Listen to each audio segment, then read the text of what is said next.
So নমস্কাৰ Assam গ্ৰীণটেকৰ YouTube চেনেললৈ আপোনাক আদৰণি জনাইছো। সাধাৰণতে বৈজ্ঞানিক প্ৰফেসৰ এই সকলক সাধাৰণ মানুহবিলাকে কিবা এলিয়েন বুলি ভাবি থাকে।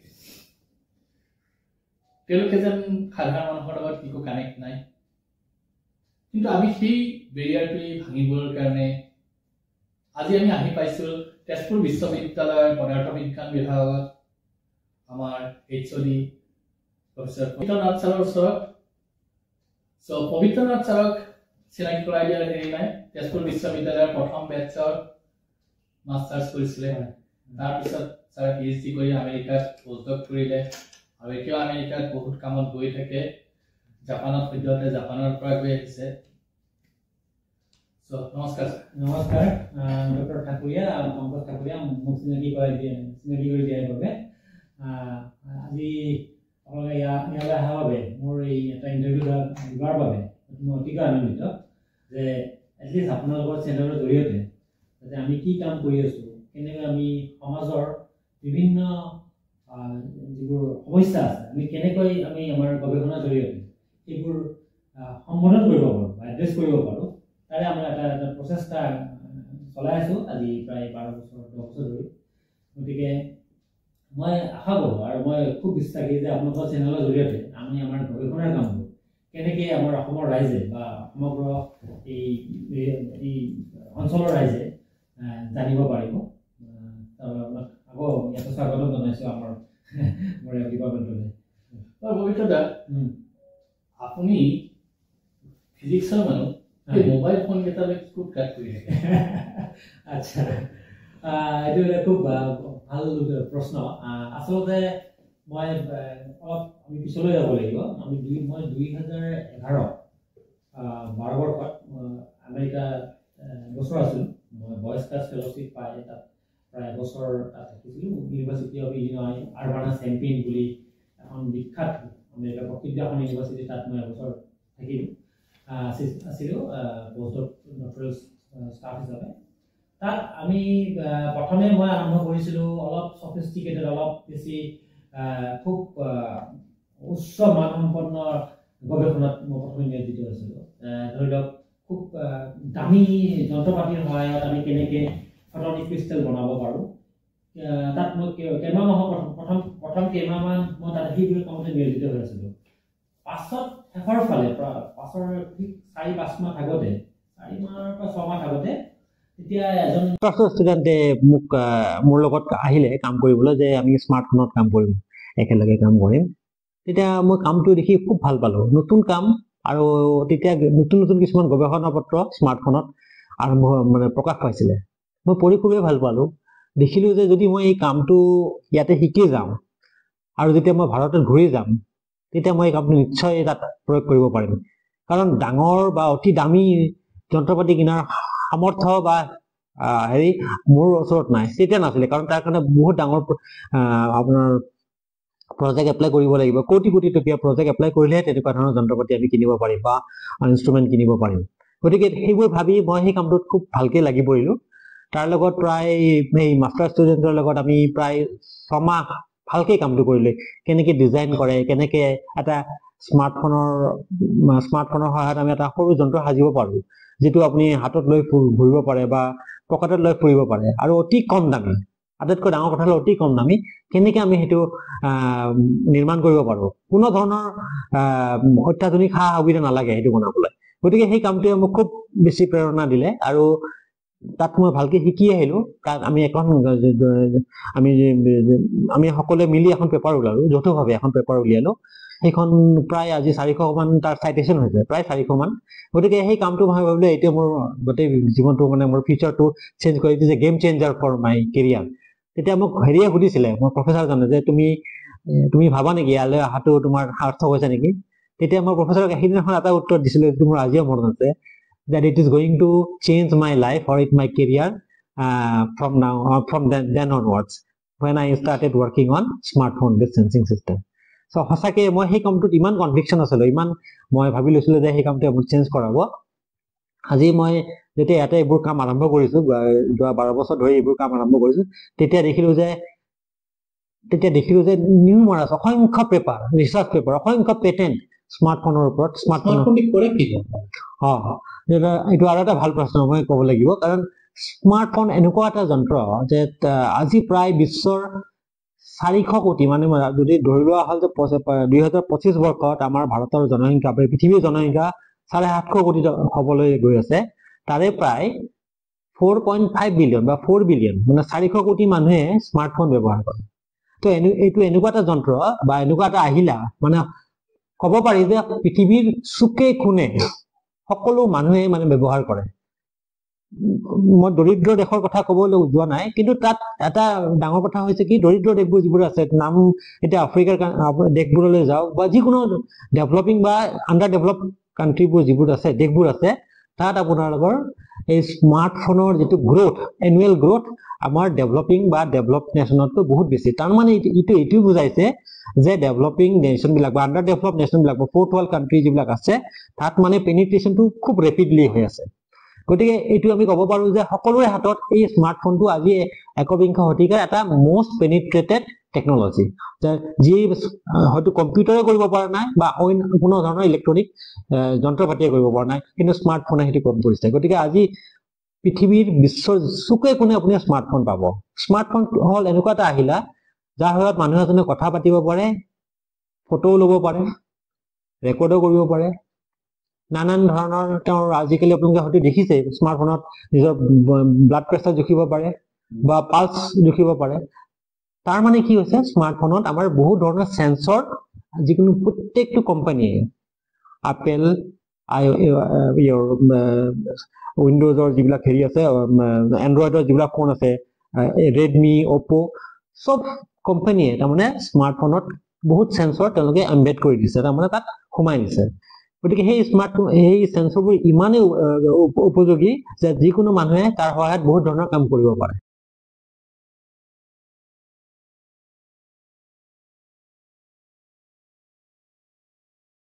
আপোনালোকে স্মাৰ্টফোনতে মাছ বেয়াও চাই দিব পাৰে অলপতে আমি এই কামটো কৰিছিলো মানে এইটো এটা হ'ল আমাৰ কলাবৰেটিভ ৰিচাৰ্চ আছিলে আমাৰ ফুড ইঞ্জিনিয়াৰিঙৰ এজন অধ্যাপিকা প্ৰফেচাৰ পুনম মিশ্ৰা তেখেতৰ গ্ৰুপৰ লগত আমাৰ ডিপাৰ্টমেণ্টৰ গ্ৰুপৰ আমাৰ মোৰ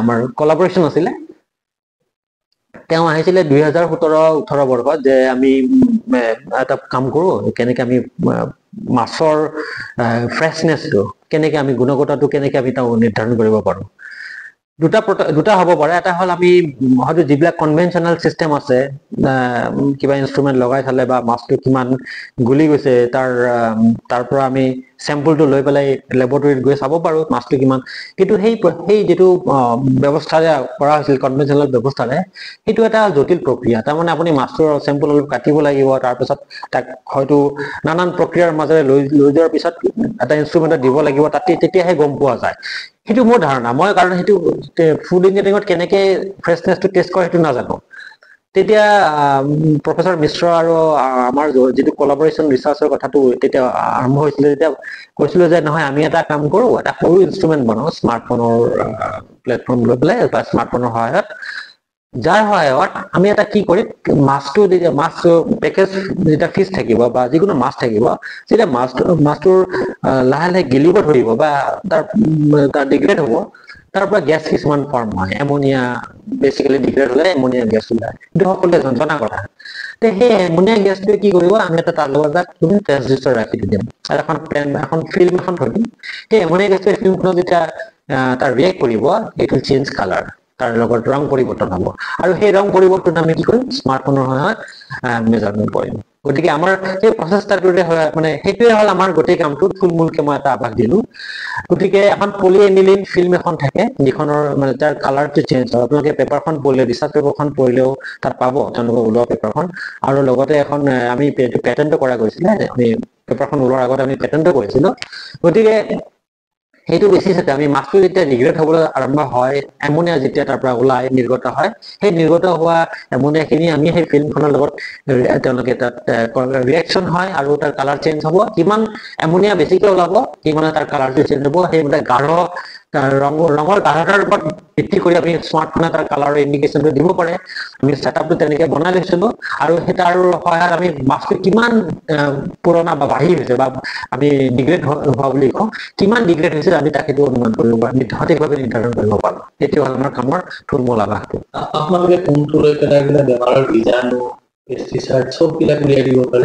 নিশ্চয় পাৰো, নিশ্চয় পাৰো। সেইটো হ'ল মোৰ এটা বহুত অতি মানে মোৰ অন্তৰত অতি কাষত থকা এটা বিষয়। কাৰণ আমাৰ সমাজত বহুত ধৰণৰ আমাৰ হেৰি আছে, ধৰি লওক ইছ্যু থাকে। ধৰি লওক যেতিয়া আমি গাঁৱৰ ভিতৰলৈ বা কোনোবা এটা ৰিমট এৰিয়ালৈ যাওঁ, তাত দেখো যে আমাৰ লেবৰেটৰী নাই, ক্লিনিকেল লেবৰেটৰীৰ অভাৱ। কিন্তু মানুহবিলাকৰ প্ৰায় তাত বেমাৰ আজাৰ বেছিকৈ হয় গাঁও অঞ্চলত থকা মানুহখিনি। কিয় হয়? কাৰণ তেওঁলোকে সঠিক সময়ত বা সঠিকভাৱে তেওঁলোকৰ নিজৰ বীজাণু বা হেৰি পানীৰ গুণাগত বা নিজৰ ব্লাডৰ যিটো পৰীক্ষা নিৰীক্ষা কৰিব লাগে সঠিক সময়ত। ধৰি লওক মানুহ এজনৰ মেলেৰিয়া হৈছে, সঠিক সময়ত তেওঁ মেলেৰিয়াৰ পৰীক্ষা নিৰীক্ষা কৰিব নোৱাৰে। যেতিয়া বেমাৰটো খুব বেছি জুই পৰি যেতিয়া হাত পায় মানে হেৰিলৈকে পায়, তেতিয়াহে তেওঁলোকৰ মানে চিন্তা হয় যে নহয়, তেতিয়া দূৰলৈকে গৈ পেলাই দূৰৰ ক্লিনিকেল লেবৰেটৰীত গৈ পেলাই তেওঁলোকৰ চেম্পল টেষ্ট কৰে। কিন্তু সেইখিনি সময়লৈকে তেওঁৰ বহুত দেৰি হৈ যায়। মানে মেলেৰিয়া বীজাণু যেতিয়া গৈ মূৰত ধৰে বা মূৰলৈ পোৱা বুলি মই জানো, তাৰপিছত কি হয়, তেওঁৰ মানুহজনক একদম লাষ্ট ষ্টেজ পোৱা বুলি কয়। আৰু তেনেকৈ মেলেৰিয়া আক্ৰান্ত হৈ বহু মানুহৰ আগতে মৃত্যু হোৱা বুলি আমি পাইছো বাতৰি পত্ৰই। গতিকে আমি যদি এনেকুৱা এটা যন্ত্ৰ সাজো বা বনাও, যাৰ সহায়ত আমি যদি মানুহে যদি কোনো ধৰণৰ তাৰ এক্সপাৰ্টিজ নালাগে, তেওঁৰ কোনো ধৰণৰ বিশেষ জ্ঞান নালাগে, যদি যন্ত্ৰটো সাজো আৰু তাৰ সহায়ত যদি আমি কৈ দিওঁ যে তেওঁ যদি নিজৰ ব্লাড খিনি লৈ পেলাই কেনেকে চেম্পলটো এনালাইচিছ কৰিব পাৰে, নিজে পাৰে দেই, তাত কোনো ধৰণৰ যন্ত্ৰ পাতি নালাগে। আচলতে মেলেৰিয়া টেষ্ট কৰিবলৈ আপোনাক কি লাগিব? আপোনাৰ তাত অনুবীক্ষণ যন্ত্ৰ লাগে। অনুবীক্ষণ যন্ত্ৰটো সাধাৰণতে ডাঙৰ হয়, বাল্কি হয়, দামো বেছি, আৰু তাক চলাবলৈ যিজন মানুহ তাক চলাবলৈ চলাব সেইজনো অলপ প্ৰশিক্ষিত হ'ব লাগিব, যিটো মানুহে নোৱাৰে, সাধাৰণ মানুহে এইটো নোৱাৰে। গতিকে সেইবোৰ কথা আগত ৰাখি, এইবোৰ কথা ভাবিয়ে আমি কি কৰিছিলো, এটা অল্টাৰনেটিভ কিবা ইনষ্ট্ৰুমেণ্ট এটা আমি সজাৰ কথা ভাবিছিলো। তেতিয়া আমি 2016-17 মই এটা প্ৰজেক্ট পাইছিলো Indian council of medical research. তাত আমি তাতে স্মাৰ্টফোনৰ সহায়ত এটা প্ৰথম মনোবীক্ষণ যন্ত্ৰ এটা সাজিছিলো। সেইটো মাইক্ৰস্কোপ বুলি কয় আমাৰ ইংৰাজীত। কিন্তু সেই মাইক্ৰস্কোপটো আমি তেতিয়া বনাইছিলো অপটিকেল মাইক্ৰস্কোপ, মানে স্মাৰ্টফোনৰ সহায়ত। আৰু সেই মাইক্ৰস্কোপটো মেগনিফিকেশ্যন, অপটিকেল মেগনিফিকেশ্যন, এইটো তাৰ অসমীয়াত কোৱা হ'ব তাৰ পৰিবৰ্ধন, প্ৰায় 520 গুণ। 520 গুণ সেইখিনি চাফিচিয়েণ্ট হয় আপুনি যিকোনো ব্লাড চেল চাবলৈ বা নিজৰ ব্লাডখিনি চাবলৈ, RBC চাবলৈ বা WBC যিকোনো মাইক্ৰ' পাৰ্টিকল চাবলৈ কাৰণে সেইখিনি পৰিবৰ্ধন যথেষ্ট হৈ যায়। আমি সেইখিনি কৰিছিলো। তাৰ লগতে আৰু এটা আমি কি কৰিছিলো, সেই ফোনটোত আমি কেনেকে এপ্লিকেশ্যন এটা দি পেলাই যিখিনি আমি ইমেজ লওঁ, তাৰমানে ইমেজটো লোৱাটো হয়তো একদম ধুনীয়া পৰিষ্কাৰ নহ'ব পাৰে। আমি কি কৰিছো, তাৰ লগত সেই ফোনটোতে আমি এটা এপ্লিকেশ্যন ডেভেলপ কৰিছিলো। যিহেতু কিছুমান এপ্লিকেশ্যন হয়, এপ্লিকেশ্যন চলাবৰ বাবে আপোনাৰ ফোনটোৰ যিটো মাইক্ৰ' প্ৰচেছৰ বা যিটো প্ৰচেছৰ থাকে, প্ৰচেছৰৰ স্পীডটো বা কনফিগাৰেশ্যনটো খুব বেছি হ'ব লাগে। গতিকে কিছুমান ফোনত নাথাকিব পাৰে সেইটো ফোন। আমি ধৰি লওক সাধাৰণ মানুহে ব্যৱহাৰ কৰা ফোনবোৰৰ স্পেচিফিকেশ্যন বা কনফিগাৰেশ্যন সাধাৰণতে মিডিয়াম থাকে, মই হাই এণ্ড বুলি নকওঁ। তাৰ কাৰণে আমি কি কৰিছিলো, আমাৰ সেই এপ্লিকেশ্যনটো আমি ক্লাউডত দিছিলো, যাতে আমি ক্লাউড কম্পিটিশ্যনটো আমি ব্যৱহাৰ কৰিছিলো। আৰু গতিকে ক্লাউডৰ আমি এপ্লিকেশ্যনটো দি পেলাই আমি ইমেজবোৰ ক্লাউডত পঠিয়াই দিওঁ, ক্লাউডত কম্পিটিশ্যন হয়, আৰু আহি পেলাই আমাক ক্ৰিস্প ইমেজ, একদম পৰিষ্কাৰ ইমেজ এটা আপুনি মানে যিজন গ্ৰাহক বা যিজন ইউজাৰে লগে লগে পায়। সেইটোৰ কাৰণে আপোনাক খুব বেছি 5 মিনিট সময় লাগে। ধৰি লওক আপুনি ইমেজটো ল'লে, আমি সজা যন্ত্ৰটোৰে ব্লাডৰ চেম্পল বা যি চেম্পলে নলওক কিয় আপুনি ল'লে, সেই ইমেজটো লগে লগে ক্ৰপ হৈ যাব, তাৰমানে এটা নিৰ্দিষ্ট এৰিয়া এটা মানে তাত ল'ব, আৰু সেই ইমেজটো কি কৰিব, তেওঁ হেৰিত পঠিয়াই দিব, ফোনৰ এপ্লিকেশ্যনে ক্লাউডত পঠিয়াই দিয়ে। ক্লাউডত তাতে কম্পিটিশ্যন হ'ব, কম্পিটিশ্যন হৈ পেলাই আপোনাক আকৌ তাৰ পৰা চেণ্ড কৰি দিয়ে। গতিকে সেইটো হ'ল আমাৰ কামৰ আছিলে, প্ৰথম আমাৰ কাম আছিলে এইটো মাইক্ৰস্কোপ, তাৰ বায়'মেডিকেল এপ্লিকেশ্যনৰ কাৰণে। আৰু সেই কামটো যথেষ্ট আমাৰ আকৌ আমি বহুত ৰেছপন্স পাইছিলো আমাৰ হেৰিৰ পৰা, যিবোৰ পৃথিৱীৰ বিভিন্ন ঠাইৰ পৰা যিয়ে এনেকুৱা ধৰণৰ ফিল্ডত কাম কৰি আছে, তেওঁলোকে আমাক যথেষ্ট আমাক উৎসাহ দিছিলে যে এনেকুৱা কাম কণ্টিনিউ কৰক। তাৰপিছত আমি সেই একেধৰণৰ কামটো আগত ৰাখি পেলাই আমি আগুৱাই লৈ গৈছো আৰু কিছু দূৰ। তাৰপিছত সেই একেজন ছাত্ৰ আমাৰ লগত মোৰ PhD ষ্টুডেণ্ট আছিলে দিগন্ত ৰাভা, তেওঁ কি কৰিলে আৰু এটা অনুবীক্ষণ যন্ত্ৰ সাজিলে, নামটো হ'ল মাল্টি মডেল। তাৰমানে আমি যেতিয়া এটা অনুবীক্ষণ যন্ত্ৰ সাজো সেইটো হ'ল সাধাৰণতে এটা ফিল্ডে আমি পোৱা যায়, এটা মোড পোৱা যায়, যেনে ব্ৰাইট ফিল্ড বুলি কওঁ আমি। ব্ৰাইট ফিল্ডত অকল আমি তাৰ বেকগ্ৰাউণ্ডটো সদায় বগা হৈ থাকে বা পোহৰ থাকে। কেতিয়াবা কি হয় ব্ৰাইট ফিল্ড ইমেজিং কিছুমান চেলৰ কাৰণে গ্ৰহণযোগ্য নহ'ব পাৰে। ধৰি লওক খুব চেম্পলটো যদি খুব পাতল, খুব যদি আপোনাৰ অপটিকেলি ট্ৰান্সক্ৰিপশ্যন বুলি কয়, সেইবোৰ আমি ব্ৰাইট ফিল্ডত ভালকে দেখা নাপাওঁ। মানে তলত লাইট দি পেলাই চোৱা হয়, তলত লাইট দি চোৱা হয়, কিন্তু আপোনাৰ ফিল্ডখন তাৰমানে আপোনাৰ বেকগ্ৰাউণ্ডটো যিটো তাৰ পিছফালে যিখিনি পোহৰ থাকিব সেইখিনি বগা হৈ থাকিব, আপোনাৰ পোহৰ থাকিব। চেম্পলটো আমাৰ খুব পাতল থাকে, গোটেইখিনি পোহৰ চেম্পলৰ মাজেৰে পাৰ হৈ যায়, নহয় জানো? যেতিয়া আমাৰ চেম্পলটো খুব পাতল থাকে, ধৰি লওক আপুনি হিউমেন এপিথেলিয়েল 6 চেল ললে, মুখৰ পৰা চেল ললে, চেলবোৰ খুবেই পাতল, একদম পাতল, গতিকে তাৰ পৰা পোহৰটো মেক্সিমাম পাৰ হৈ যায়, গতিকে ব্ৰাইট ফিল্ডত খুব ধৰা নপৰে। আপুনি যদি প্লাষ্টিকৰ এখন সৰু প্লাষ্টিকৰ পাতল চামনি এখন হেৰিৰ মাজত থৈ দিয়ে, প্লাষ্টিকখনৰতো সেইটো দেখা নাপায়তো, সেইটো হ'ল সেইটো তাত মানে তাৰ ট্ৰান্সক্ৰিপশ্যন, গতিকে মেক্সিমাম পোহৰ প্লাষ্টিক খিনি পঠিয়াই যায়, গতিকে তাৰ ধৰা নপৰে। তাৰ কাৰণে আমি কি কৰো, ডাৰ্ক ফিল্ড বুলি এটা আছে, য'ত মানে আমি সেই বস্তুটো সহজে কিবা এটা লেয়াৰ বা কিবা এটা হেৰি থাকিলে ডাৰ্ক ফিল্ড আমি উলিয়াব পাৰো। গতিকে আমি আমাৰ নতুন অনুবীক্ষণ যন্ত্ৰটোত আমি এনেকুৱা কিছুমান ব্যৱস্থা তাত দিলো যে তাত কেইবাটাও মডেলিটি চাব পাৰো, নট অনলি ডাৰ্ক ফিল্ড। এটা হ'ল ব্ৰাইট ফিল্ডটো থাকিবই, তাৰ লগতে থাকিব ডাৰ্ক ফিল্ড, তাৰপিছত থাকিব অব্লিক ইলিমিনেশ্যন মানে শ্বেডোটো কাষ্টিং হৈ পেলাই আহে। ধৰি লওক মই হাতখন দিলো, আপোনাৰ তাত অলপ ইমেজ থকা যেন লাগিব, অলপ 3D এটা হেৰি পাব। তাৰপিছত ডিফাৰেঞ্চিয়েল ফেজ কণ্ট্ৰাষ্ট। ডিফাৰেঞ্চিয়েল ফেজ কণ্ট্ৰাষ্ট আপোনাৰ ছাৰফেচৰ যিটো আপোনাৰ ছালৰ যিটো ওখৰা মুখৰা আপুনি ধুনীয়াকে তাক ইমেজিঙত দেখা পাব। সেইটো আমি দেখুৱাম আপোনাক, যদি আমাৰ ছেটআপটো আছে লগতে আনিছো। তাৰপিছত আপুনি দেখিব ফ্ল'ৰচেন্স বেছ ইমেজিং, তাত আমি ফিল্টাৰ দি পেলাই, ফ্ল'ৰচেন্সটো বহুত ইম্পৰ্টেণ্ট অনুবীক্ষণ যন্ত্ৰ, য'ত আমি বায়'লজি যদি লেবৰেটৰী কাম কৰো, তেতিয়া আমাৰ ফ্ল'ৰচেন্স ইমেজিংটো খুবেই ইম্পৰ্টেণ্ট। সেইটো এটা আমি কৰিছো একেটা ছেটআপতে দেই। তাৰপিছত কৰিছো পলাৰাইজেশ্যন ইমেজিং। তাৰমানে কেতিয়াবা পলাৰাইজেশ্যন ইমেজিং কিয় লাগে, যদি আমাৰ মেটেৰিয়েলটো ক্ৰিষ্টেলাইন হয়, ক্ৰিষ্টেলাইন হলে সি বেলেগ বেলেগ কালাৰ, যদি পোহৰৰ যিটো তাৰ হেৰি হ'ব তাৰ মাজেৰে পোহৰটো যাব, সেই আমি যদি পলাৰাইজাৰ এটা লগাই দিওঁ, তেতিয়া তাৰ বেলেগ বেলেগ কালাৰ সি ৰিফ্লেক্ট কৰিব। আপোনাক মই দেখুৱাম তাৰ ইমেজিংটো। গতিকে তেনেকুৱা আমি কেইবাটাও মডালিটি একেটা প্লেটফৰ্মতে বনাইছো। যদি তেনেকুৱা মাল্টিপল মডালিটি থকা আপুনি এটা অনুবীক্ষণ যন্ত্ৰ কিনিবলৈ যায় আজিৰ তাৰিখত, কমাৰ্চিয়েলি যিবিলাক এভেইলেবল আছে, সেইবিলাকৰ দাম মিনিমাম 20 লাখৰ পৰা 25 লাখ টকা। আমি নিজেই অলপতে এটা চেষ্টা কৰিছিলো কিনিবলৈ, আমাৰ অৱশ্যে আছে, অকল 2টা নে 3টা দিছে আমাক, 7 লাখ টকা লৈছে জেইছৰ কোম্পানী।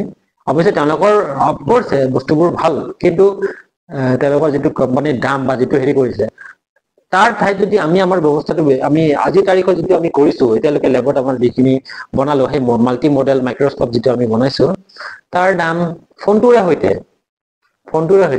30,000 টকা তাৰ দাম।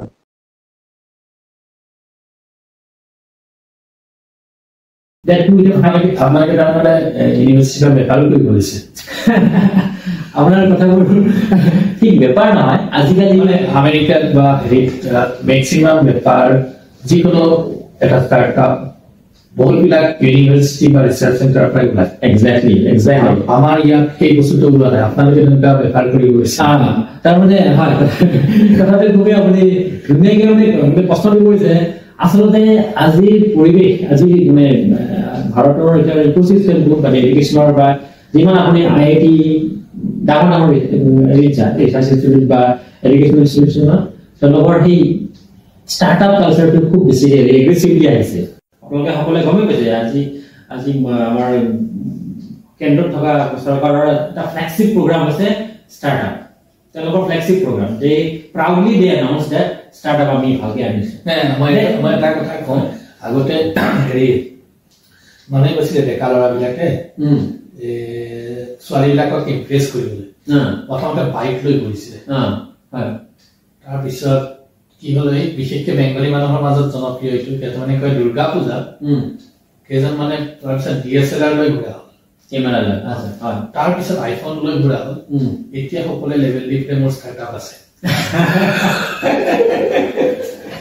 সেইটো হ'ব পাৰে সময়ৰ লগত এই বস্তু মানে ইমানেই ষ্টাৰ্টআপৰ হেৰিটো আমাৰ ইণ্ডিয়াত আহিছে হয় হয় আৰু আপুনি হয়তো জানে এইটো ভালকে কথাটো যে ভাৰত হল পৃথিৱীৰ এটা থাৰ্ড মোষ্ট ষ্টাৰ্টআপ নেশ্যন নেকি মানে তেওঁলোকৰ নেশ্যনেল যিখিনি আছে প্ৰথম চাগে চাইনা তাত আমেৰিকা তাত চাগে ভাৰতৰ নাম্বাৰটো আহে মই একজাক্টলি নাজানো কিন্তু প্ৰথম 5খনৰ ভিতৰত ভাৰতৰ নামটো আছে আৰু এটা কথা আপোনাক মই জনাবলৈ ইয়াতে জনাবলৈ পাই কি হৈছিল যে আমাৰ ইউনিকৰ্ন যিটো ইউনিকৰ্ন মানে 100 crores যি বিজনেছ কৰে মানে ষ্টাৰ্টআপৰ পৰা ইউনিকৰ্ন বুলি কোৱা হয় আই থিংক যোৱা তাৰ আগৰ বছৰৰ প্ৰায় 100 ইউনিকৰ্ন আমি প্ৰডিউচ কৰিছো ষ্টাৰ্টআপৰ পৰা তাৰমানে এটা এখন কিমান বিশাল মাৰ্কেট হ'ব পাৰে বিশাল মাৰ্কেট আপুনি কল্পনা কৰিব নোৱাৰে যদি আপুনি তাত এবাৰ বস্তুত সোমাই পৰে আৰু এটা কথা ইয়াতে ক'ব লাগিব যে ভাৰত চৰকাৰে বিভিন্ন তেওঁলোকৰ আঁচনিৰ জৰিয়তে ষ্টাৰ্টআপ বিলাকক বহুত ধৰণে প্ৰোৎসাহিত কৰি থৈছে বহুত প্লেটফৰ্ম আছে ইভেন ডাঙৰ কোম্পানী যেনে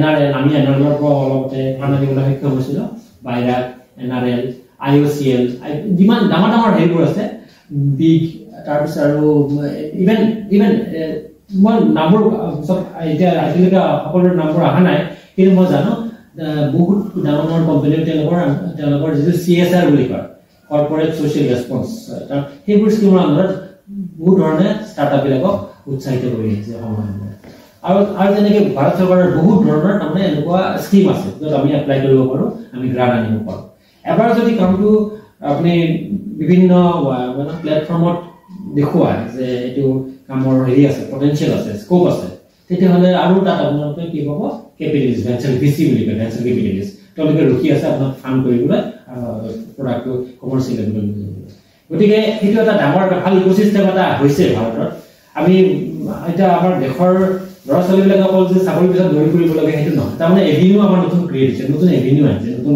আমি এটা ব্যৱস্থা হেৰি পাইছোঁ সুবিধা এটা পাইছোঁ নিজকে প্ৰতিবন্ধ কৰিবলৈ ষ্টাৰ্টআপ কৰিলে হয়তো নিজৰ বলতে নিজৰ আইডিয়াৰ জৰিয়তে আমি কিছুমান নতুন ব্যৱস্থা পাৰিব পাৰিছোঁ মই সদায় ষ্টুডেণ্টৰ কথা ক'লোঁ কেনেকুৱা ষ্টুডেণ্টবিলাকৰ কণ্ট্ৰিবিউশ্যন কেনেকুৱা হেৰি তেওঁলোকতো মইতো একেষাৰে কওঁ মানে without them it is next to impossible for a teacher or for a researcher to execute the work তেওঁলোকে হ'ল এই ফিল্ডত নামি পেলাই কাম কৰা হেৰিখিনি হ'ল ল'ৰা ছোৱালীখিনি হ'ল মানে হেৰিখিনি হ'ল মানুহখিনি হ'ল মোৰ ষ্টুডেণ্টখিনি গতিকে দিনে ৰাতিয়ে যিয়ে কাম কৰে কথাটো মোৰ ভাবি থকা কথাটো এক্সিকিউট কৰে গতিকে ডেফিনেটলি কোনো তাত মই কোনো ধৰণৰ লোকধাক কিন্তু পৰণটো কৰি কথা নকওঁ তেওঁলোকৰ কণ্ট্ৰিবিউশ্যনৰ কাৰণেহে আমাৰ মানে ষ্টাৰ্টআপটো বা যিকোনো হেৰি তেওঁলোকৰ কণ্ট্ৰিবিউশ্যনৰ কাৰণে তেওঁলোকৰ অৱদানৰ কাৰণেহে হৈছে এইটো মানে we can convert into realities that's the thing